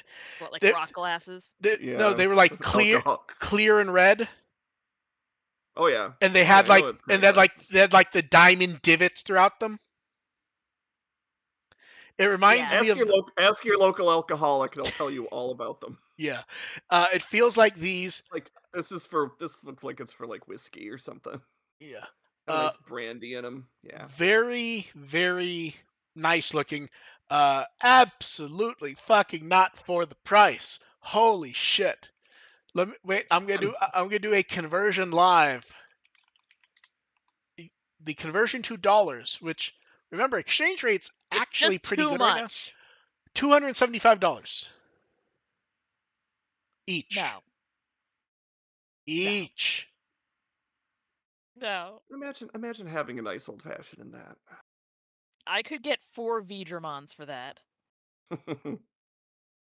I will pour an iced coffee in that. Not that I'm ordering it, but that's what I would put in it. Just for smelling. And then moving on from the thing none of us are going to buy to the thing that all the older fans are going to buy. We are absolutely fucking feral. V-dramon! Oh yeah. V-dramon! Now we're talking. It looks so fucking cool. I know, it's such a good looking figure. Like, the interesting thing is I've seen some people complain the proportions aren't the same as the art. You actually can't have it because the art is cheated perspective-wise. Yeah. That's the thing a lot of people don't realize about a lot of the profile art.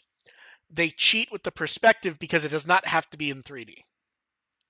The figure is fucking gorgeous. I want it so badly, it will go on the shelf next to the box of my Ulforce V-dramon figure. Oh, I pre-ordered it. I pre-ordered it. I'm waiting till payday to pre-order it. I put up the Hobby Genkai affiliate link. It may get more orders than the Beelzebub figure last month. It's certainly cheaper than that. Yeah, like the Beelzebub figure, it's like it's its second turnaround. Oh, you'd be shocked how many people like dove for that. Because I think what is that came out, I think, early COVID, so a lot of people were like being careful with what they were spending. Like, really. And also we were broke ass bitches. Yeah. But yeah, this figure's gorgeous. I need it.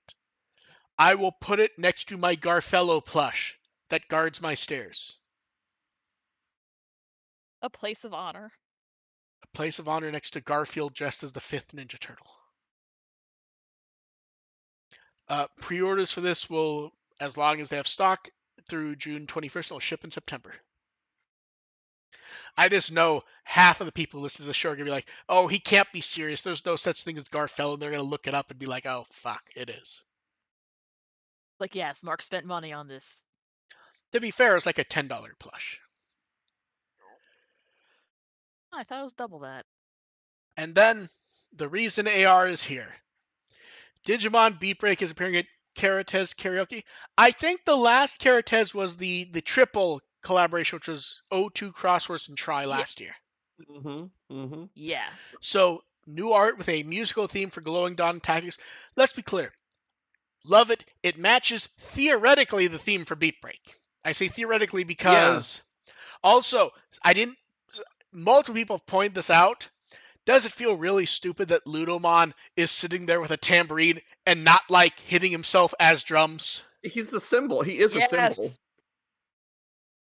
See, I thought part of the drum they kit. should have had Granite drumming on his head. Yes, Granite. I mean, Granite feels like a drummer anyway.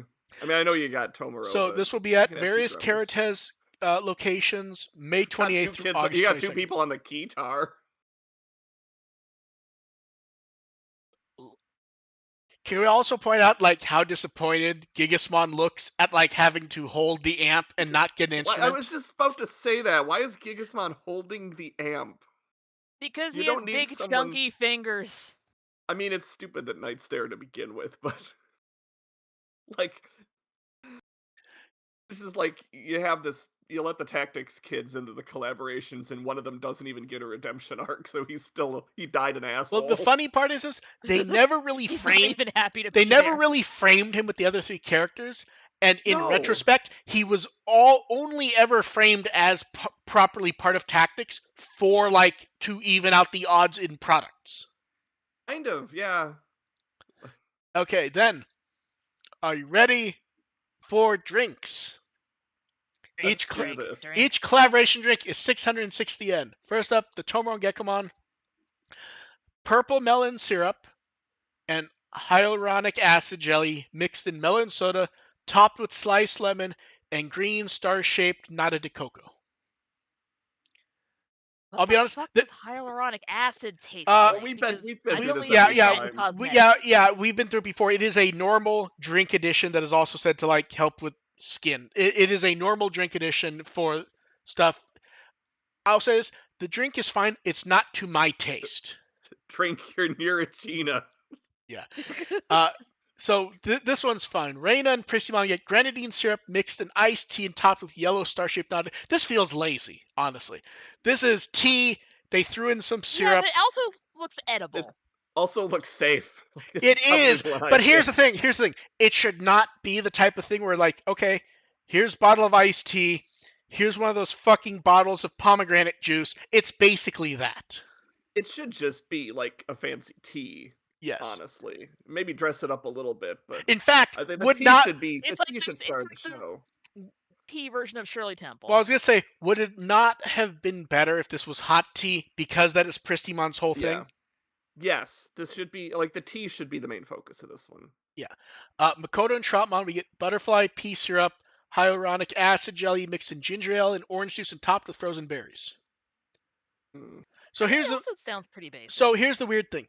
I know of butterfly PT, and we've discussed it here before, like what it is. I was not aware there was a syrup because the entire like point of that tea is like it changes colors based on what you put it in, and I don't know if this does that. So it's a bit odd. It's. I imagine ginger ale and orange juice are going to shove down whatever the flavors are of everything else. I think being topped with berries works well for this, though, to be honest. Yeah, I like the berries. I feel like lemonade would have gone better with it instead of orange juice, just because I've had orange juice. I mean, I've had lemonade ginger ale, and it's actually pretty good. Probably, yeah. Keelan Masamon, strawberry syrup, blue curacao syrup, and Ramune syrup mixed in tonic water with Pocky and topped with a lemon sauce. First off, I love Pocky as the sword. Mm-hmm. Too many syrups, especially since tonic water is such a strong flavor, anyways, because of the quinine. There's a lot going on in here. Yeah, it feels like this is gonna be too much. Gonna punch you in the face.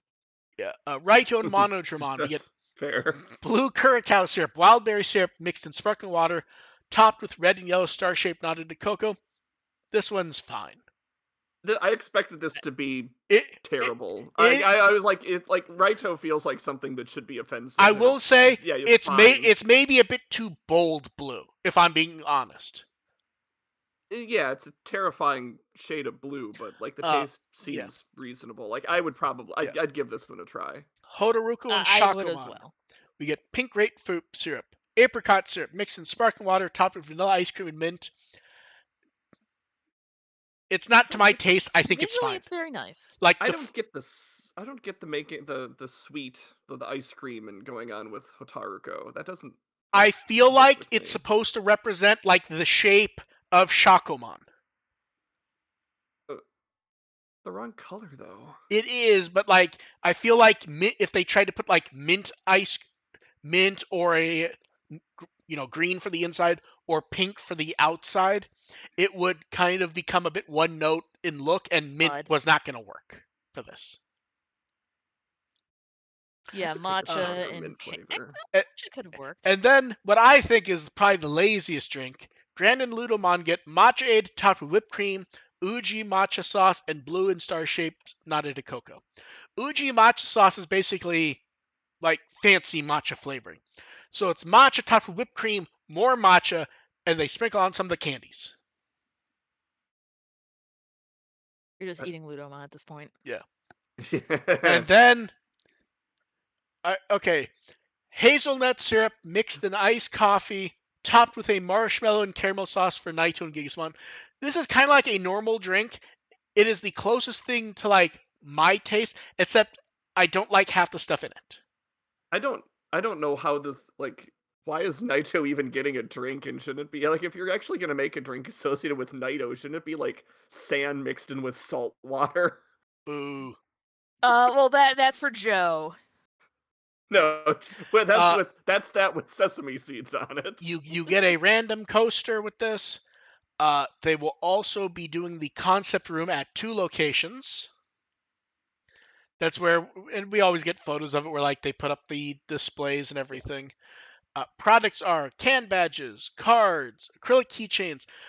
I love that the stands are the 2 sizes because the Digimon are so fucking small for 6 of them.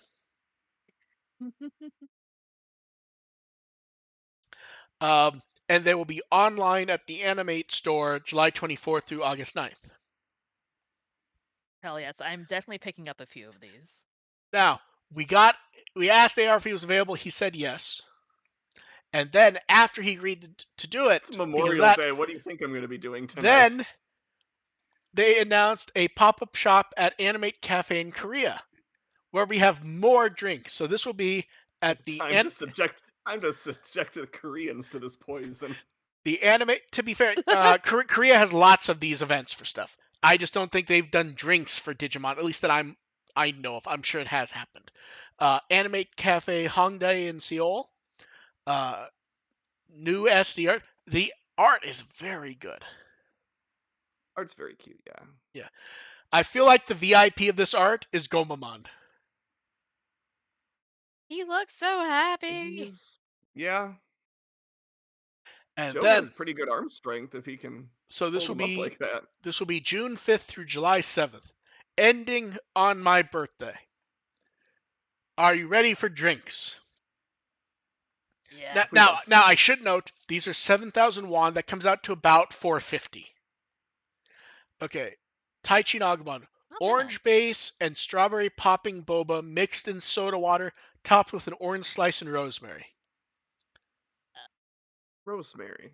This is basically just making an orange soda with popping boba and rosemary. Why the rosemary? I assume it is something they have for drinks, so they use it for stuff to make it like a mixed drink, where like they have a garnish. Rosemary. Yamato and Gabumon, blue curacao. They knew AR was going to be here.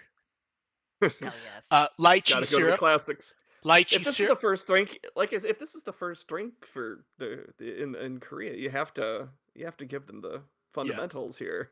Lychee syrup. Give them the proper experience. Mixed in soda water, topped with lime, whipped cream, and an ice cream cone. Now, I believe it's just the cone for Goemon's horn. I don't think there's any actual ice cream. They put the whipped cream in the cone, though. But I love the horn. Yeah. Actually drank this one. I don't remember if I like lychee. Okay. I fucking love it. It is my favorite. It's been so long since I've had it. I just don't remember. Sora and Piamon, strawberry base mixed in milk, topped with freeze dried strawberry flake. This is lazy. This one. That's lazy. Because here's the thing, it's most. I don't know if people know this. You actually just put strawberry syrup in milk if you want strawberry milk. They do that and they throw on some freeze dried strawberry. Like, good enough. Yo, dog, I heard you like strawberry. Yeah, this is lazy. Put strawberry pieces in your strawberry milk. Koshiro and Tentomon was the hardest one because I was trying to then translate the Korean because it was not all covered by the English, and the Korean did not appear to cover it all. Grape syrup, I assume in soda water, like so many of these drinks are, topped with popping candy, a cherry, and whipped cream. I mean, it looks cool. It does. I feel like outside, it does feel a little bland in the sense of just grape soda. Yeah. Mimi and Palmon, but it's got a cherry. Yeah. I assume because Tentomon is red. Yes. Yeah. Mimi and Palmon, we get melon syrup in soda water, topped with vanilla ice cream and an edible flower. This one has the most effort so far. I kind of want to eat the flower. Yeah. And then, are you ready for the fucking nightmare one, everyone? Joe and Goemon. It's all We Once get again, the wait, revenge of okay. the sesame. We get black crimes sesame against potables. black sesame base mixed in milk and cream and topped with a butter cookie and sprinkles. Now, here's the thing. Ignoring that, like, anytime they do black sesame, we get the gray drink, we mock it. I know it's a flavor people like. It's actually not an uncommon flavor. It's fine. They don't explain why it's blue. Is this the Star Wars milk? And also, that cookie looks like a fucking goldfish cracker. No, that's the point. Oh, it's meant to be the marching fishes. Yeah, it's a marching. What's a marching fish? Along with the sprinkles. Still looks wretched. No, This see, does not look edible. look. One, I'm not the fan of, because the one issue I have with the black sesame drinks is they always look grainy. But like I understand that is like Sludge. that matches. Why is it blue? I need to know that first. It's blue. Blue It's the cookie wrong syrup. color. It's The concept of this drink is what's going to drive people to alcoholism, so they can order the Agumon cups. Takeru and Patamon, pineapple juice topped with popping boba and rosemary. They're running out of supplies. This is just got a can of pineapple juice in here. Let's go. Throw leftover rosemary. Throw some popping boba on it. Throw some rosemary on it. And then for Hikari and Tailmon, peach base mixed with soda water and the same popping boba and rosemary we just mocked. But at least the peach is a unique flavor. I will say, it's a drink shop. It's like, what are we going to do with all this rosemary? We're not an Italian restaurant. Too much of them are soda water. Ordered too much fucking rosemary. Had to get rid of it somehow. Yep. Can't send it off to the Olive Garden. They don't use enough of it. But yeah, I feel like the winner here is Mimi or maybe Yamato. Not necessarily for the flavors I want, but like visually or edibleness. The presentation. Well, here's the thing you have to remember. A lot of the flavors I don't necessarily like or even remember. Like the flavor that closely matches me is probably the Taichi drink. I just don't think it's overall that impressive to see. Flavor-wise, I would just get Sora and go home alive. Yes, because here's the thing: there's nothing special. But you can't judge off of. Can't judge off of that. So I would say Yamato or Mimi. The worst ones are Sora and Joe. Yeah. Sora because there's the opposite for opposite reasons. Yes. Like here's the thing: you can't argue with the effort of the Joe one. Yeah. Yes, the effort in trying to put us down like a mad dog. You get a coaster at random with a drink order. For about the price of the drink, you can upgrade to an acrylic coaster. Sora is strawberry in strawberry. It is literally just strawberry milk and then pouring on some freeze-dried strawberry. I kind of want to make that now. That one's so easy. The sad thing is I could very easily make that. Yes. I have made homemade strawberry milk with like real strawberries. It's actually really good. I'm not a big strawberry milk person, but I know that's done. I know people love it. But it's literally just it's literally just homemade strawberry milk and they sprinkle on freeze-dried strawberries. It's not impressive enough. I love strawberry milk. It ain't a delicacy. Yeah. And then from their gratte menu, that is where their graphic latte menu, where they print on graphics. A graphic latte, which the drinks can be iced Americano, iced chocolate latte, iced strawberry latte, soda aid, or melon soda. And they put on the design you want. Ice cream for 700 won, vanilla chocolate green tea, or cookies, and all 8 designs. Although I don't think they mentioned what flavor the cookie is. I assume it will be sugar cookie with generic icing. Don't ask what flavor a cookie is. It's a cookie. No, I want to know. What if it is an oatmeal raisin cookie? I do not consent to that. I don't care. Look.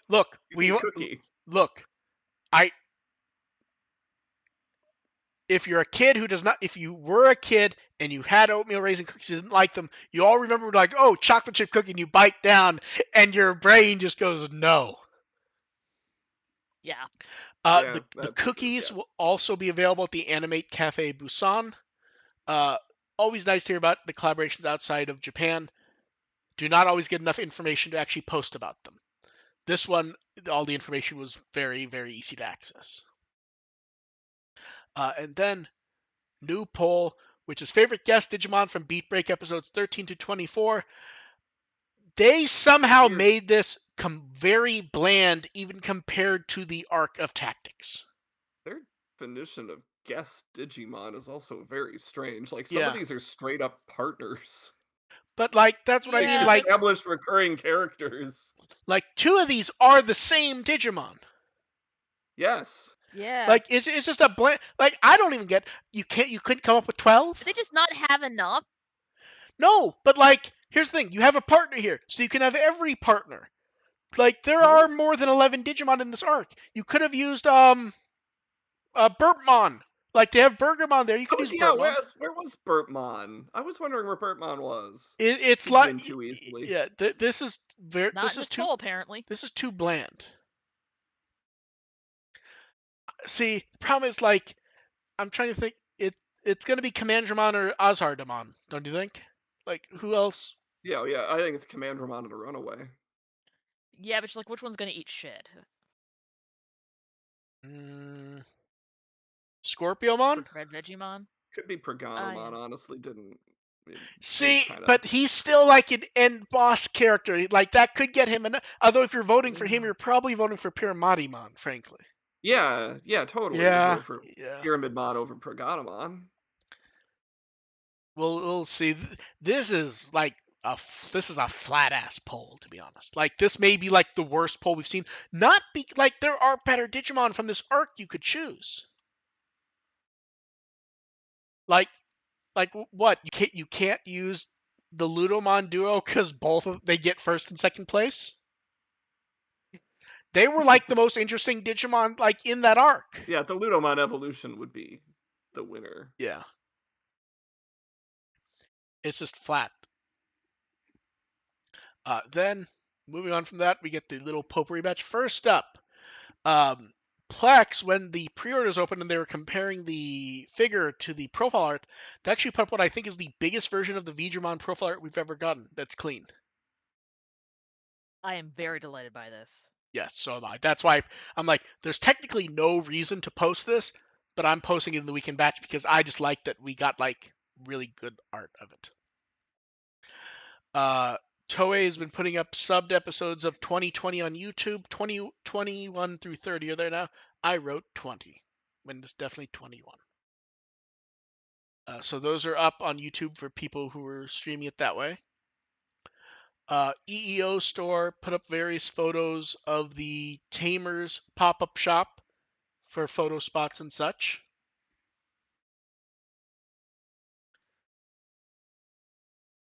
Neat, but we've definitely seen the art. Impmon with the fucking hat. You know what the worst part about that hat is? 1 second. I don't think they can hear me again. Should be able to hear both. AR, can you hear me?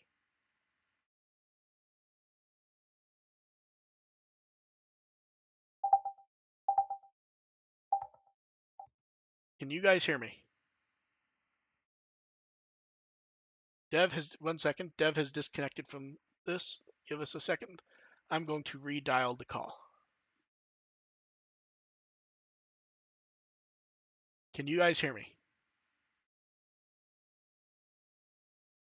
I cannot hear either of them, and it has not changed any settings.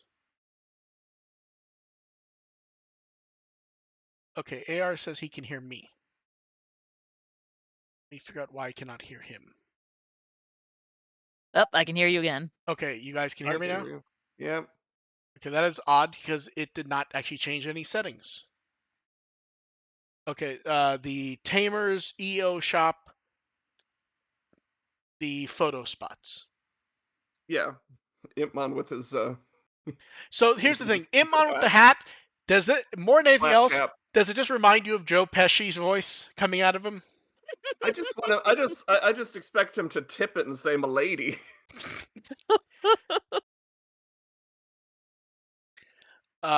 Then the morning show, Love It, from TBS had Daisuke Sakuma of Boy Band Snowman perform Butterfly. The Digimon music producer pointed out and said if you're able to, watch it on the various catch-up services. I'll have to check that one out.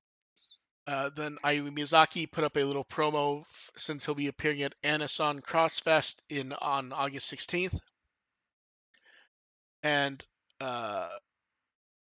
Kenji Watanabe put up a promo because he will once again be appearing at TCG Legends Expo at the very end of May in Pittsburgh. And he put up new autograph cards he made featuring Meat-kun and Drago-san. And then he wondered what Meat-kun even is. Is a meat. It's a weird steak with a bow tie. But yeah, that's like Pittsburgh's like 7 hours from me, so not dropping into that one. You know, I see why he's asking what Meat-kun is, because for some reason he gave him cowboy boots with spurs.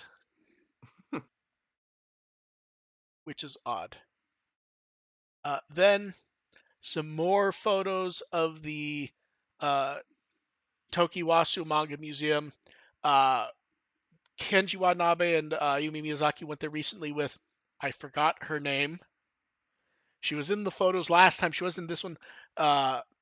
We already went over it last time. It is a reproduction of the boarding house for manga creators where you had Tezuka and a bunch of famous people lived there. And they rebuilt it as a museum with their works and showing off, manga, anime, and stuff like that. That's cool. Yeah.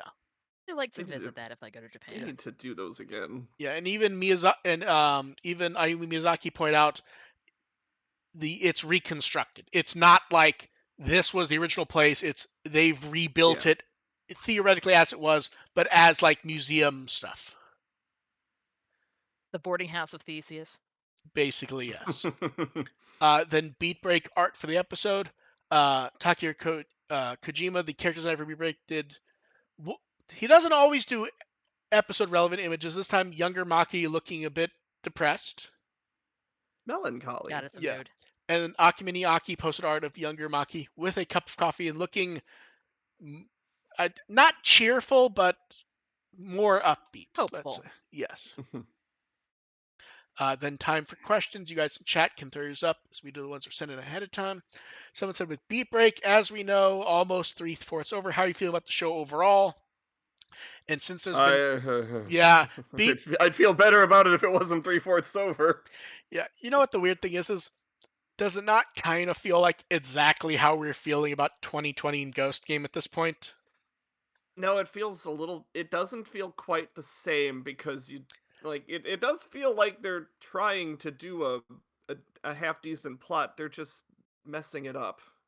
Whereas Adventure, they weren't really trying. They're just kind of like spinning the wheels. Yeah, it's just kind of sputtered since Tactics Arc ended.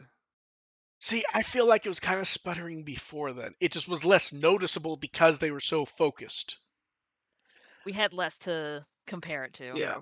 And then the second half of this question was, and since there's been talk from the staff of trying to reinvent Digimon, which was also set for Appmon, do you think they've succeeded? I feel like that's slightly out of context. This is Digimon. I feel like that's slightly out of context in the sense of they don't necessarily mean reinvent it. They more mean like not necessarily doing exactly what was, which ironically it is just Digimon. Like even by their own admission, like originally they're like, oh, we're not going to have a Digivice. That's something different. And then they kind of had to do the Sapotama because they needed a tool. Yeah, the differences that they're trying to say are like reinventions always seem like so subtle, nitpicky stuff that it doesn't really feel like anything significant. It only has meaning to people who, when they hear that they're reinventing it, watch the show and go, oh man, they've really done different. It's like, nah, it's the same. It's the same thing as like, oh, this main character's not going to wear goggles because he's different. Like, who cares? Yeah. That doesn't change anything. Yeah. And then I think AR is as confused by this one as I am. Tiny Interface, could you please clarify what you mean? Because AR, do you understand what he's asking? Nope. Please clarify what that means, and we'll come back to it. Diego sent one ahead of time saying they saw a screening of Summer Wars in theaters.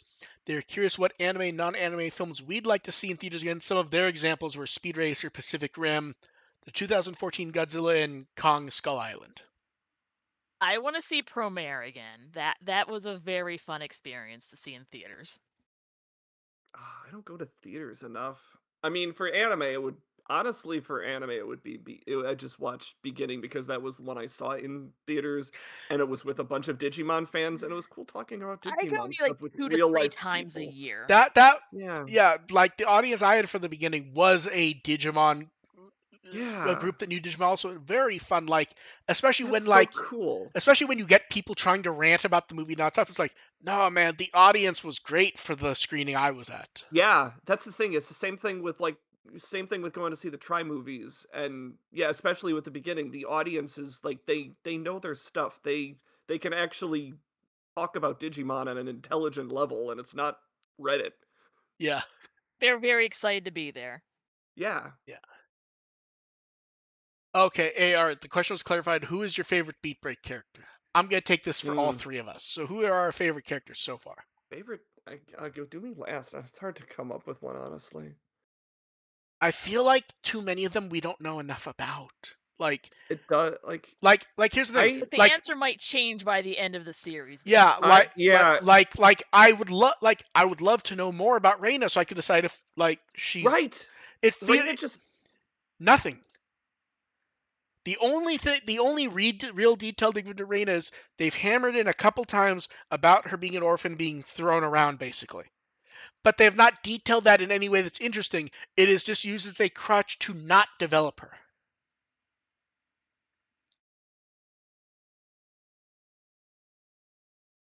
I think they've both cut off again. 1 second, let me...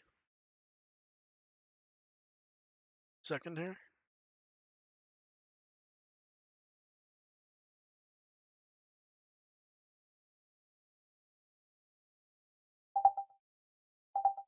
Very odd because nothing has changed.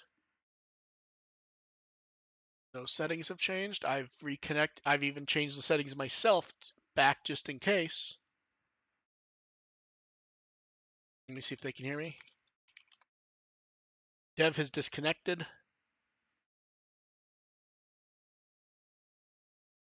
Very strange.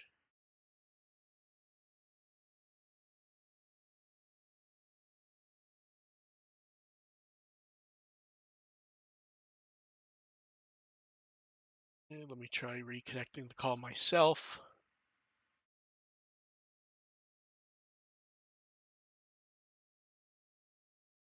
Should I make goat noises? I can hear Dev now. Yeah. Yay. Okay. Very odd. It is like changing settings, but the settings are not actually changing. It just ends up muting you. Let us go ahead and get this done with since something is going on.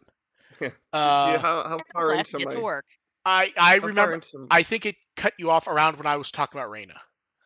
Okay, yeah, I'm like, unfortunately, I think Makoto's my favorite character just because his episodes have been consistently good. Yeah, Which he's is kind not of. something I expected to say, Yeah. and I hate that. Yeah, so do I. Right, just because I like watching him suffer. Yeah. Yeah, that too. Then someone asked, do you think there's a path forward that we see for the other Digimon games like World and Survive, and how do you think they make them work? Well, here's the thing. Survive's only issue is that it took so fucking long, and it built up expectations that were not realistic for the game. Yeah, I don't know if Survive was something that was supposed to be a recurring thing. See, here's the problem. The person who said it is Habu, and Habu always said stuff Yeah. that feels like it didn't match with reality. Yeah. Like Habu literally said at one point, Also, Survive could be talking down your own game. Yeah, at one point, Habu actually said that Digimon Survive could turn into the third pillar of Digimon games. So that does set up like the expectations of more. But yeah. Yeah. I mean, the concept, I like the concept, and if you sell it for what it is and make it quickly and cheaply, Then yes. it's fine. World.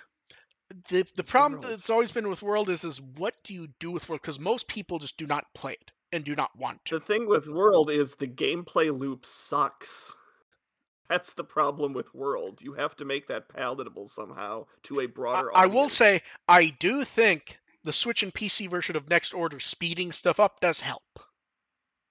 Mm-hmm. But I'm not sure You it's have to have enough that. in an ongoing way. You've got to have that quality of life stuff. I almost think that World might be better if the game was either like shorter and like way replayable, like just enjoying playing it with a bunch of different like just enjoy playing with a bunch of different partners like repeatedly. Hell, make it a Probably. roguelike, I don't know. Quite possibly. Then someone said, do we have any summer plans we're looking forward to? I've got Too Many Games convention at the end of next month, but that's about it. I've got a convention this weekend. Yeah, I got a convention in July. At some point this summer I've got to get to that Pokemon collab at the Field Museum in Chicago. I am like that's looks so cool, and everybody says that's like amazing. That's something I need to make time for this summer. Let's see, I have I don't know. to... I'm going back. I'm just right now fixated on this idea of turning World into a roguelike, and I think that actually is kind of awesome. Like, oh my god, that could so work. Let's see. I'm trying to think. I don't... Outside of like, watching GDQ or planning discotheque stuff for Otakon, nothing super big. Last chance for questions from chat. Then someone said they did a lot of experimental stuff the last time there was an anime hiatus. You've talked about wanting to see Digimon comics return, but they were wondering if we can think of anything they didn't do in the last hiatus you'd like to see them try, or maybe something we saw as less successful that we want to see them try again. Now I have to figure out if they're being quiet or if somehow they're muted again. No, I'm thinking. I'm pondering, but I can't really think of anything at the moment. I'm gonna do the less successful and we're trying again. I think trying to do the multimedia version of a web novel is worth trying again. I will go one further with that, and Beyond seemed to me like Beyond was kind of a dumpster fire in the end to me, but I don't hate the concept of with backing from the actual people who do Digimon. I skipped To do novels with established characters. Yes, I think that would be fun. I skipped the question on that one because I didn't want to put you on the spot because I wasn't sure if you had read 13 plus. No. I didn't. I skimmed over the summaries. And, it's such a fucking dumpster fire. I'm like, especially as someone who's written crossover stories before, I'm like, oh, good God, this is not how you do them. But I think taking established seasons and established stories and kind of doing and expanding them and building them out a little bit, potentially with a little bit of saying like, this could be something that can conceivably happen. It's not going to break the timeline or anything. Well, that's the stupid thing. Have little stories. That's the stupid thing is that's where most of the lore from like Tri came from, was Kakudo doing that after Adventure. But here's the thing, he did not write it on his own. Hiro Masaki was the writer on it for him. Hiro Masaki wrote a lot of the Digimon episodes, and like I believe he's written a lot of the audio drama stuff, so he knows how to like write it like that. I think part of the flaw is Kakudo's not a writer. Yeah. That's a big part of it. And like I will never drop like the weird thing. I don't know if you saw this, AR. At one point he starts detailing the D terminals. Yeah. The D terminals are not in the story at all. They do not exist anymore. He stops to explain they keep the phones now. They keep the Digimentals in the phones, and they go, they used to keep them in Digimentals. And then they go into the audio drama stuff that explain the D terminals. Like, the D terminals are not here. And that's the thing is like, don't try to explain stuff. Just have stories. Yeah. Don't mess with the timeline. Yeah, so novel stuff, we all agree. Keep it simple. Novel stuff we're trying again. Is there anything they didn't try that we think they should? I mean, doing it with established characters is kind of okay. You know what they should do? Okay, the last time we had little animated shorts. Yeah, exactly. I was gonna say they did. I was gonna say they did the live action CGI shorts. We need to see like low budget animation shorts. Like, here's the thing. That I prefer to be. Like, that I would prefer to be original. Like, here's the thing. You could do like ones that are like a minute each, and have them based off new stories from like Tenya Yabano, where it's just little slapstick Digimon stories that are like a minute each, one every 2 weeks. Yeah. And then you could sell toys and cards based on those characters. Last question that I see in chat is from Endy. It was twofer. Favorite Digimon profile art and favorite Digimon card game art. Favorite. See, the problem is there's so much Digimon art So that much that card like game art. I have. We would need to go back through and browse. yeah, to like see, that would take like so long to come up with the like best for card game like art. for profile art, you'd get like from me, you'd get an uninteresting one because I'm only gonna remember the ones that I've seen nonstop for decades, like Omegamon. Yeah. And the card game, I can't. Yeah. the card game, it would probably be something like a special parallel card, like seeing the card photo with the art and the reflections and everything. It would probably be that, but I couldn't name a card because there's too many. Yeah. I'm not. There's That's so many. too much to choose from. No, I Yeah, can't answer that. yeah. Okay, that is it for that. AR, have you been up to anything worth talking about? Yeah, I've been posting my Earthbound series on AO3. That's getting some fun responses. So that's up now. I got 3 episodes posted, so check that out if you're just kind of in the mood for a kind of want to see a prospective animated series, whether or not you're familiar with the Earthbound property. I think it's something that anyone can try to potentially get into. It's a potential window into the franchise, as well as being for the nerds. Okay, Dev, what Wikimon article would you like people to read? In honor of the extremely sexy figurine, V-dramon. Yeah, Mm-hmm. Mm-hmm. that was the easy guess. That was what it was Oh, gonna be. Yeah. So me and Dev will be here next Monday. AR, I would not expect to see again for a bit. I don't have to. They covered both drink things Yeah, this week. everything just lined Yeah. up nicely.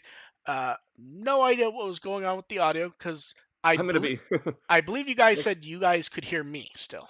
I could hear you the entire time. That's very strange because For most of the time, I could hear you. Like the most recent time, you kind of dropped out for a little bit, and then you couldn't hear us, but we could hear you. That's odd Yeah, because it was. it's because except for the first time, it did not show anything changing on my end. I just all of a sudden could not hear you guys. And it's a good thing too, because you mumbling about the audio issues is what got me to stop my first Makoto rant. Yeah, and hopefully whatever the audio issues will be worked out by next week. Don't know how because nothing has actually changed. Yeah, so we will catch you guys next time. Well, me and Dev will. Guess AR will not. time to reinstall Discord again. So we will catch you guys next week. Thank you everyone for showing up. Bye. I Bye.